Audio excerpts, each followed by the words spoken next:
So I'm the youngest of five brothers. I'm number five, and so I'm at Lat Lomiki. So there's 11 years between me and number four.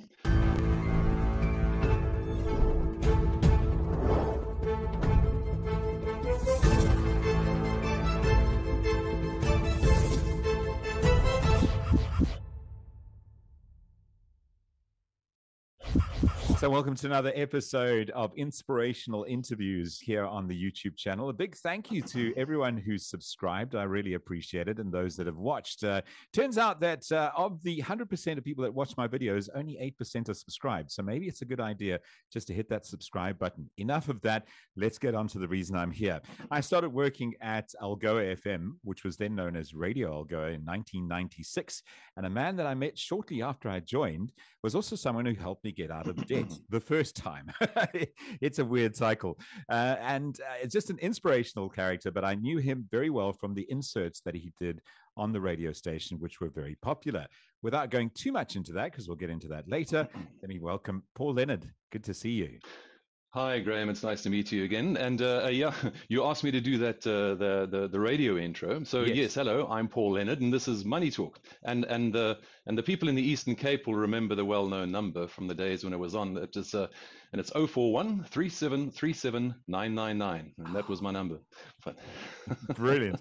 3737 999. I remember that because you had a very professional manner in doing it, and every day it was done the same, which is great. I mean, continuity in radio is a very important thing in any form of media. Paul, we were chatting off air just a second ago on how you introduce yourself when you're doing talks and the like. I loved what you said. Please, could you share that again? Yeah, so sometimes I introduce myself in jest and say that I'm a somewhat socially awkward, analytical introvert who has a predominantly pessimistic explanatory style. That's me. I love that. I love that. We're going to deep dive into that a little later on. With that in mind and how you've summed yourself up, let's rewind. Tell us about Paul. Where were you born? Where did you go to school? I like where you went to school because it kind of feeds into something else that's a passion of yours. Tell us more about you.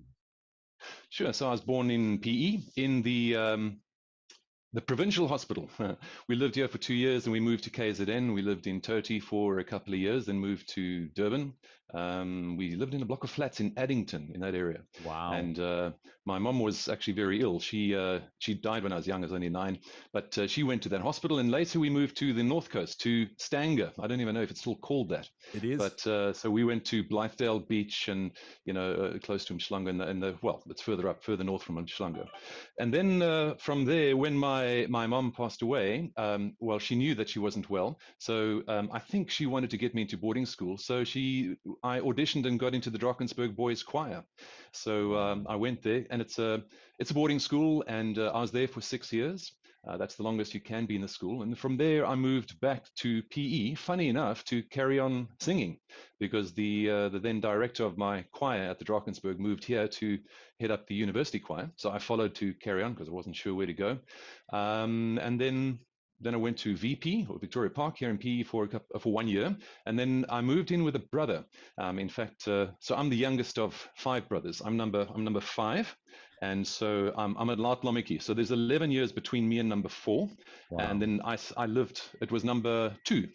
Lawrence was his name. He got a job in PE with Ford Motor Company.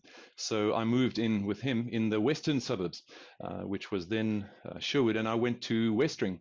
I didn't even realize it was such a young school at the time, but I matriculated there, and then went to UPE at the time. All five of us are engineers, so I thought I'd do engineering. I did a construction management degree. That's a 5-year course, and then I carried on with quantity surveying and stopped one subject short of that, and then realized, no, that wasn't for me. So I left, went to the army. I was the second last intake, and had I studied one more year, I wouldn't have have had to go. Right. But interesting enough, my army was a good experience. I didn't do army. I was in a gospel song group. So I went to basics. We then did that for 3 months. Then I went to Pretoria, Voortrekkerhoogte, and we rehearsed for 3 months, did a recording, and then we toured for 6 months as a little small band.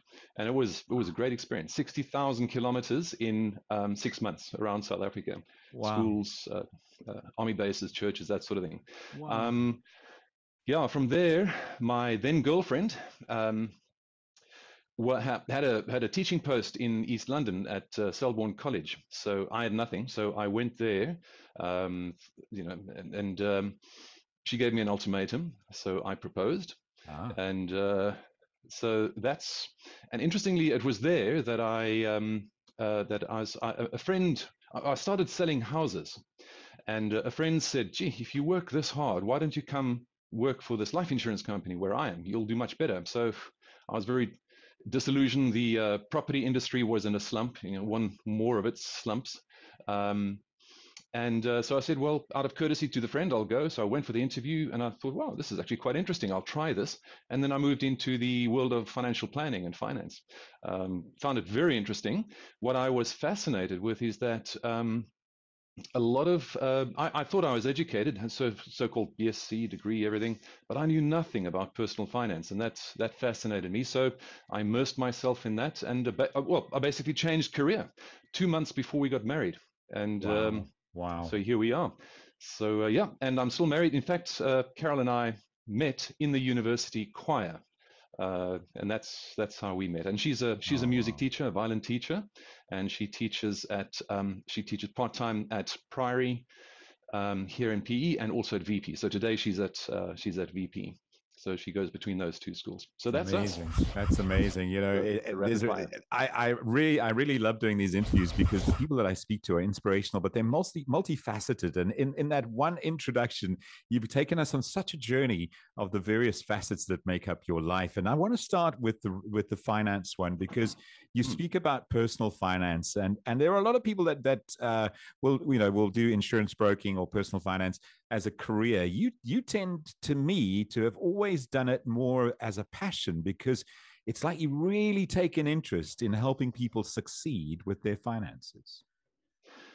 Um, well, yeah, I guess we've each got to find what it is that flicks our switch. And what happened is, so I changed career and I joined the life insurance company, and I immersed myself in the great thing about these huge financial or corporates is that they do a lot of good training. So I just signed up for every course that I could, and I became fairly well versed at what it was. Um, and then a friend, well, this actually segues into the radio thing. So maybe I should do that because it's significant. So I was singing in the church at the time, and I'd speak, I'd do little announcements and whatnot.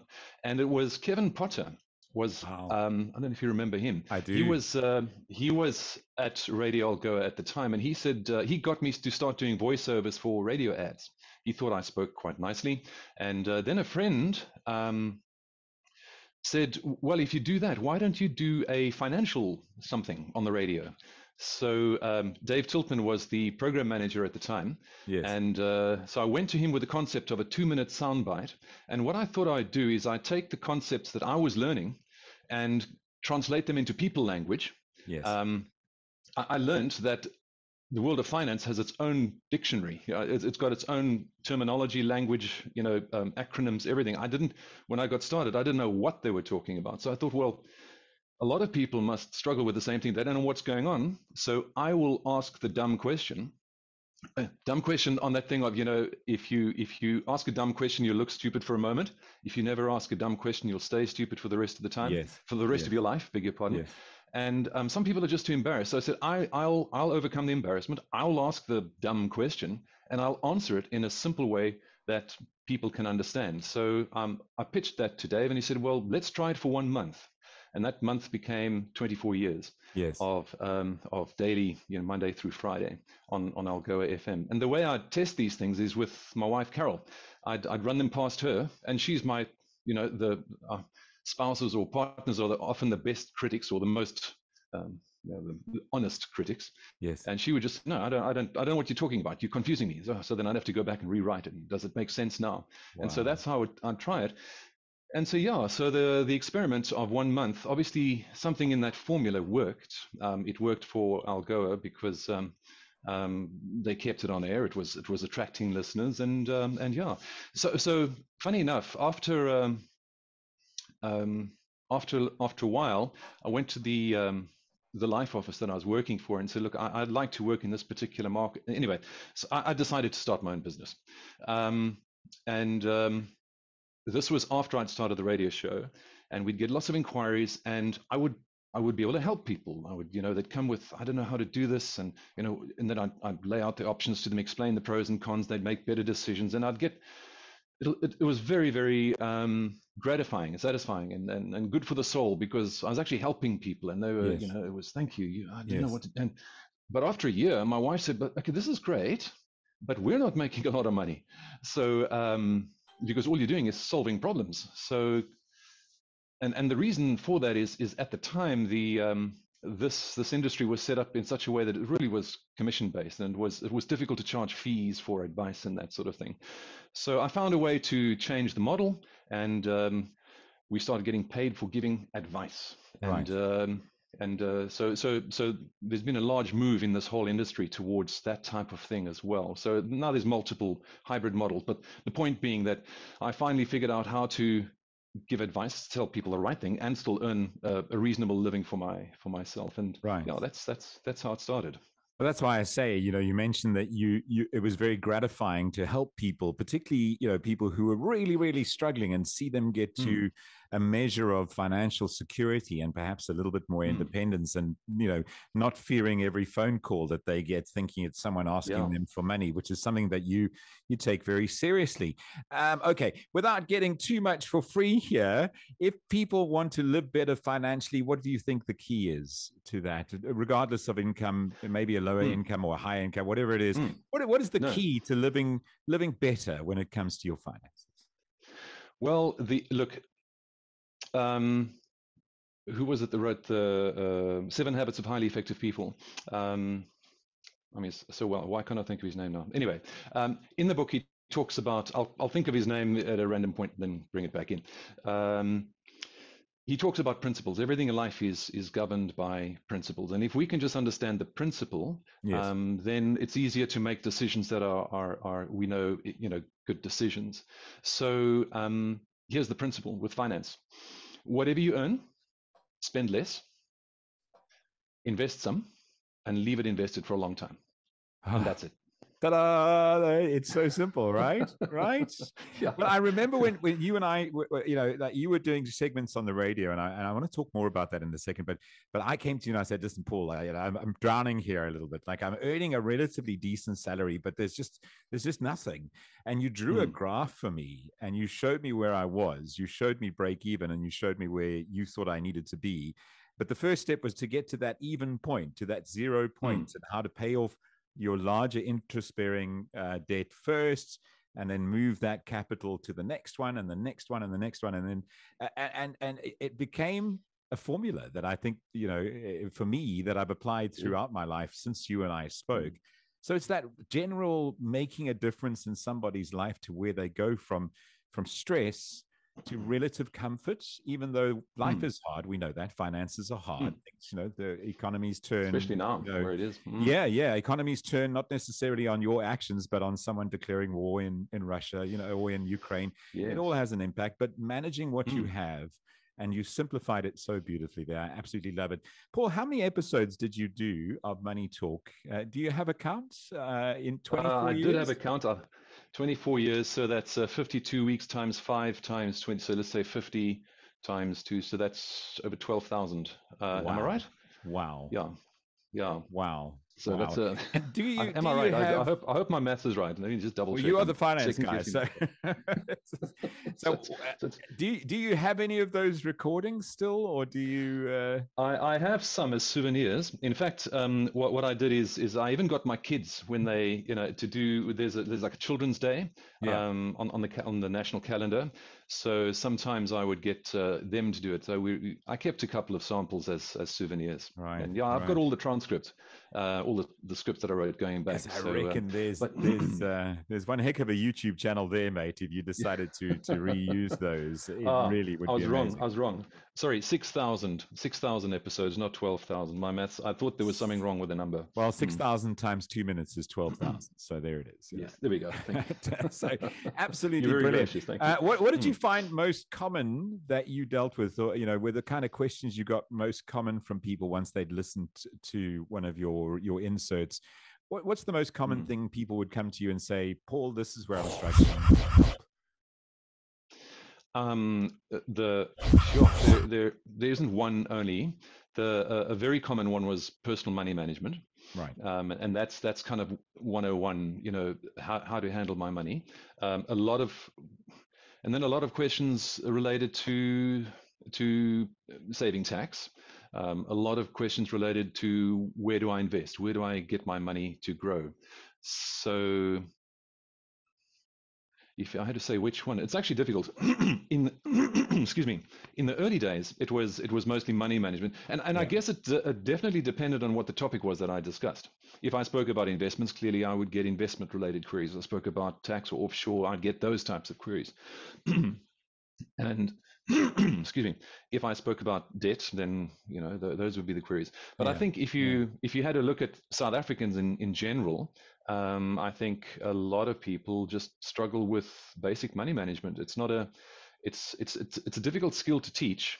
I mean, one has LO and life orientation, that sort of thing at school, but these are the kind of lessons that are difficult to teach. It's like learning to ride a bicycle by reading a book about riding a bicycle. Yes. You're not going to do it. Yes. This type of stuff seems to make the most sense, or we seem to learn the most or take in the most when we're actually in the game playing it, and we're having to make decisions and pay and save and manage some money. Then it kind of becomes relevant.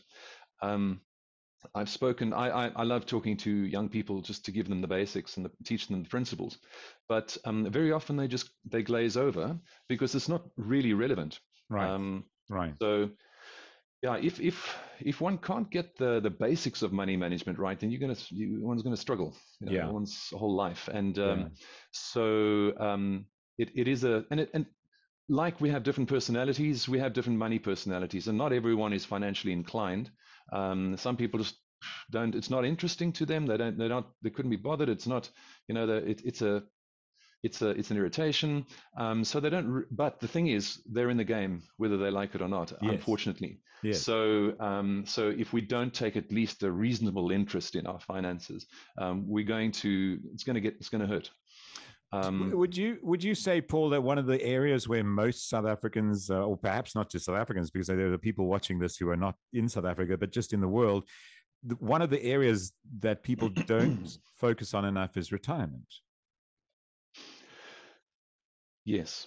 Now, this is not just a South African thing. It's a worldwide thing that most people don't have enough provision for retirement. And in the financial planning circles, in wealth management circles, there we have professional bodies with international affiliation. So there's the Financial Planning Standards Board, which is an international body. It's based in the US, but in South Africa, our South African affiliate is the Financial Planning Institute. And now we are licensed. So I have the designation Certified Financial Planner, which is a professional designation. And that is kind of overseen by these professional bodies, Financial Planning Institute, which is governed by the Financial Planning Standards Board. Now, so the point is we get fortunately nowadays we get an international perspective. So this is a human thing. It's not just a South African thing. It's a human nature thing, and it's got to do with deferred gratification. Waiting for the second marshmallow. That's a human nature thing. We don't. It's hard for us to save for something that's so far away. Right. Right. So most people don't make enough provision. So my work, the work that I have tended to focus on right now is helping people to become financially independent. And that means, so that's retirement. But so I prefer the term financial independence, which is the point where you have enough capital or enough assets, enough income generating assets, so that they cover your lifestyle, the lifestyle you want, without you having to work. So if you do work, it's because you like it, it's for fun. And that's a relevant choice, but you're not forced to do it. Excuse me. So that's financial independence. And there are some basic guidelines which are international. There's the 4% rule, and sometimes South Africa we use the 5% rule. What that means is if you want to be financially independent at age 65, you should have enough capital so that the income you draw from it is no more than 4% or 5% of the capital base. Now, what does it mean? Wow. What does it mean practically? What Yeah. it means practically is you flip that on its head. The 4% rule says that whatever your annual expenses are, you need a capital base of 25 times that. And if you use the 5% rule, it's 20 times. Wow. So how much do you need to be financially independent? It's between 20 and 25x. That's the number. Yeah. So whatever currency you're working in, if you need 100,000 per year and you need 20x, you need 2 million. Right. Or 25x, you need 2.5 million to cover 100,000 rand, 100,000 whatever currency of income that you need. Those are the kind of the guidelines. Right. And there's lots of debate, but there's so yeah. Let me not get any more technical. No, I love it. I love it. And I want to move on from the personal finance because I feel like we're abusing you here for free advice, which is not why we're here. But I just, I just feel that it seems to be two of the biggest problems, as you've mentioned, was controlling your monthly income, living in a deficit zone continuously where your credit cards are maxing out. And then by doing that, you're obviously not saving. There was a stat a while ago that said less than 2% of South Africans actually save money, which is a frightening stat if you think about it. But most people can't. And if you'd like to know more, if you'd like to know how to get yourself into a position, please get hold of Paul, and I'll put his contact details. If with your permission, I'll put them in the comment section. And the number's still the same. I love it. 3737999, right? That's with an 041 at the top. Don't forget 041 at the top, yes. Yeah. So don't please feel free to chat to Paul. And I mean, the man's made such a difference in so many people's lives. Paul, music. Let's just talk the music, because it's a very different from finance. Finance is pinstripe suits and ties, and music is on stage performing. It's a passion of yours, and it always has been. Yes. So I mentioned I was born here in PE. Nelson Mandela Bay, and I'm number 5. The other 4 brothers were all members of the St. Mary's Cathedral Choir. So I would tag along as a toddler and look at this, and I also wanted to sing. I liked that idea, and that's what led my parents to suggest that I audition for the Drakensberg Boys Choir. Right. And I loved it. I just loved it. It was I don't know why, but it was just something which I enjoyed. So I did quite well at the boys' choir. I became one of the soloists there, and we toured internationally. And whenever I opened my mouth to sing, people seemed to like it, and I liked I didn't even matter if there was an audience or not. I just enjoyed it. So yeah, and I'm more classical style nowadays. If you had to ask me, I've tried to sing rock stuff, and my voice just doesn't suit that. Right. So I'm more my style is more sort of a Josh Groban-y kind of style, and then musical theatre. So I told you I was in the university choir, I sang in the army, and then I sang in church after that, and then I got invited to audition for a role in Camelot. Yes. This was when we were still in East London, and that was with Lynette Alexander, who was a doyen of drama and musical and theatre there, and so she was actually, she somehow heard that there was this guy who'd moved to town who can sing, so I was invited. I got a role as Lancelot, and in Camelot, and that started my journey in musical theatre. I found I seemed to have a knack for it, so that was a journey that continued for must be another 20 years. Then we moved from East London to PE, and I got involved here as well. So I had a number of roles. I was the captain in The Sound of Music. In fact, that was the last role I did just before lockdown in 2019. Yes. In 2019, and then we were planning to do something in 2020. Then COVID. So I've done roles as that. I played Piron in Evita. I played a role in Cabaret. I was the American. I wasn't the MC. Sure, I can't think of all the character names now offhand, but there was a Fiddle on the Roof. I just played Mortal, the tailor. But yeah, it's loved it. And so yeah, and then of course my wife's a music teacher. Our kids are musical. We've got 3 children. Wow. They're and all of them did music at school. Each of them played an instrument and they sang. And now after school they continue. Yes. So our Yes. oldest he played the tuba, but now he and his he got married last year. Congrats. And so he and his wife are both musical. Wow. And they don't. None of us have chosen to do that as a profession, except my wife, who's a music teacher, Carol. But our eldest Bryden and his wife Bex both sing. They actually sang. They opened the karaoke at their wedding last year in October. Brilliant.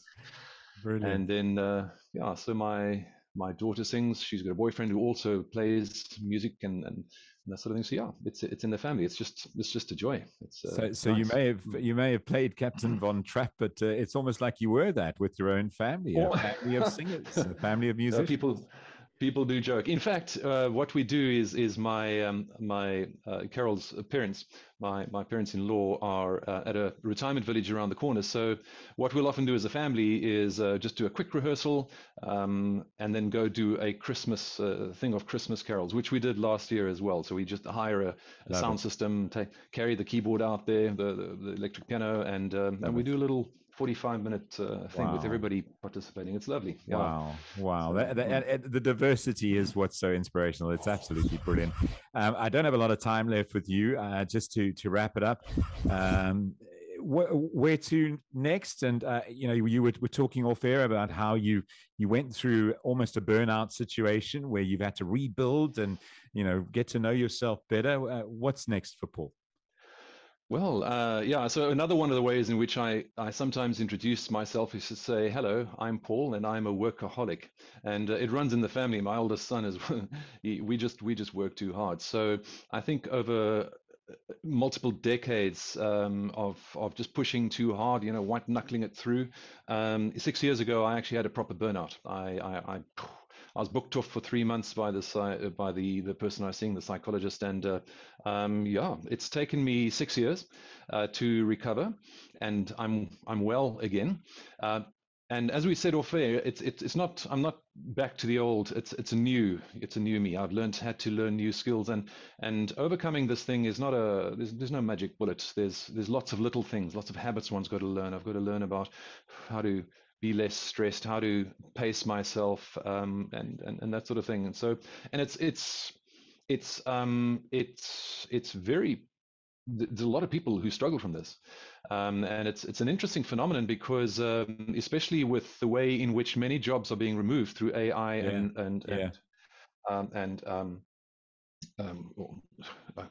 I'm still thinking my words now, but anyway, so there's what they call the hollowing out of the middle. There's a lot of jobs in the middle class that are being removed. So you get at the top and the bottom end. At the top end, one's actually going to work harder because there's more competition, and so you realize that, gee, I want to remain relevant. So what I love to learn. So, and I love to continually update my skills. But add it all on top of each other, and I tended to succumb to workaholism, and I crashed and burned. So now it's a case of I'm learning about this thing called the 100-year life. This is my journey at the moment, and it's fascinating stuff. It's to say we, on average, we're living longer, and it's not to say I expect to live to 100 years, but I want to have the mindset of living longer. So, like, I'm walking on my walking pad now. These are all things to live a longer life. The numbers become very difficult. So your 20x or 25x that I referred to earlier might not be enough if you live to 100. Right. So now one's going to start talking about a portfolio life where one has different things. So you have an asset base, but you also have other assets, not non-tangible or intangible assets, such as your network, your skills, which you can continue to deploy. Yes. With less stress at a lower pace, And today, I mean, I have a client who retired just before COVID. We only managed to meet again next year. And now he said, so he's got a tutoring program. He's as an academic tutoring program, 4 hours, 3 days a week. He's involved in his sport and in the thing. He's involved in his church, his family, Wow. and that sort of thing. It's a rich life. Yes. And he's got all these different things that happen through the week. And you know, once a year he flies overseas to see his grandkids, and he's living this portfolio life. Love it. I really like that. So you're talking about a portfolio lifestyle. So as opposed to, you know, being hyper focused on just one part of your life, which may bring you a certain amount of gratification, there are other sides to your life that are going neglected, which could give you as much satisfaction and inspiration, and could lead to a healthier, more content and happy you. Is that right? Yes, well, something like that. And what the authors, they are Linda Grattan and Andrew Scott. So let me credit them for that. I love the concept. And I love the way in which they discuss asset management. Now, in my work, asset management is about, you know, equities, bonds, property, cash, that sort of thing, local, offshore, and tax and what. But they say, yes, those are tangible assets. Houses, cars, investments, those are tangible assets. But your intangible assets are assets that need to be managed as well. So I love their concept of asset management, which includes both tangible and intangible. So then we need to then look at, so for example, intangible assets there's vitality assets. Vitality is our energy levels, our our health, our mental well-being, that sort of thing. Then we have what they call productive assets. Now, those are assets such as our skill sets, our qualifications, yes, and which we're now deploying. You're deploying in this way. I deploy in the sense of I've got financial planning and wealth management skills. So those I use. And then you've also got what they call transformational assets. Now, transformational assets are the assets that enable you to transition from one phase of life to another. Traditionally, there was the three-phase life: the age of learning, you then transitioned into the age of earning, and then you transitioned into the age of retirement. But they're suggesting have a multi-stage life, not just a three-stage life, and there will be inevitable transitions, and those transitions are stressful. So the way you can you build transitional assets, those are things such as the emotional wherewithal to handle the discomfort of that in between stage. I'm not articulating this very well, but it's that discomfort when we're sitting in between, where we're not quite sure what's going to happen, but we can't yet make a decision because stuff needs to happen. We need to get more information. So it's the ability to handle that. Another one which was interesting to me is increasing our networks beyond what they called our posse. Your posse is the people you hang around with, your work, your family, that sort of things. And there's a lot of redundant information there because basically everyone knows what we know and we know what they know. So you're only going to find new opportunities not in your friends, but in your friends of friends. So that's extending your network beyond just your friends, but to your friends of friends, because there you'll find information that your friends don't have, and that's where you find, So asset management means being intentional about looking at my vitality assets, my health, wellness, that sort of thing, relationships. There's all part of those, but actually managing them like you would a portfolio, like a property portfolio or an investment portfolio. Then your productive assets, that means lifelong learning. There's on-the-job training, there's that sort of thing. But a lot of our information, or a lot of this, if you just learn and then that's it, you've done learning for life, your information is going to become, your skills are going to become outdated and obsolete. Yes. And you risk becoming obsolete yourself. So we've got to. So managing our productive assets means being a little bit intentional about lifelong learning, that sort of thing. That's why I love books and I love attending courses. And well, it's not just for that. It just so happens I like it, and it happens to serve me in the sense that I'm building productive assets and then transitional assets, and then of course, what we spoke about earlier is managing your tangible assets.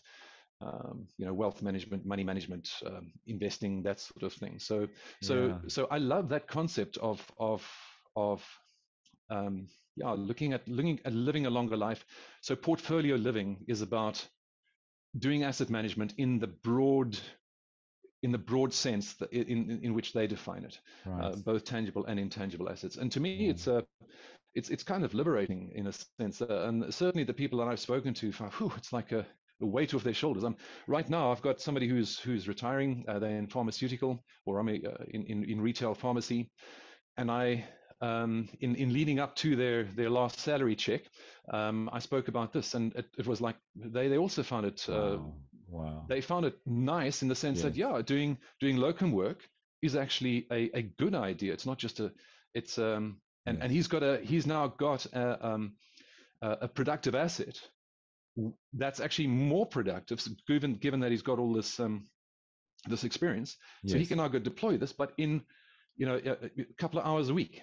So Yes. Yes. so he still gets to live the lifestyle, but Yes. it's a skill that's transferable and Right. and usable. So that's one example. And he found it, or rather, there's a couple found that quite liberating in a sense. So I'm loving this part of what I'm busy learning at the moment. Right, and two comments about that. You talk about this gentleman who's now going to be doing that work. You'll find that by using that productive asset, he's actually feeding into the other assets that he has as well, because they're all very Yes. linked to each other. Exactly if you right, neglect one, another will suffer. If you feed one, Yes. you're automatically increasing the other. And then, getting out of your posse, I think that is something that the world is struggling at the moment. The echo chamber philosophy, where I only want to be around people who say and think the way I do.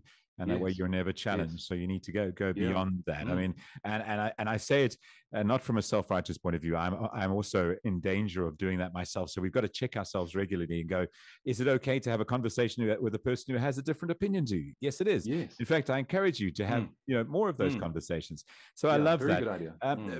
I feel like I've taken way too much of your time, and I feel like I want to invite you back if with your permission. I think there's something absolutely. There's something we could do, really, really exciting things that we could just go down these rabbit holes that we've gently touched on today. I love it. And we can add some value to people's lives that way.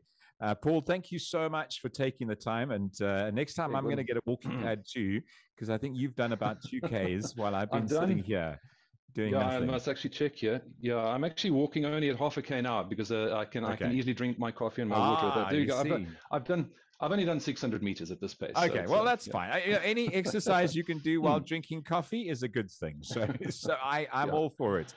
Paul Leonard, thank you so much for taking the time to chat to us, and let's stay in contact, because I think we've got a lot of fun that we could get up to, sharing some of these concepts and ideas. And once again, if you are, and this is a plug not from Paul, it's a plug from me, because I'm someone who's actually been around Paul, and he's assisted me greatly many years ago.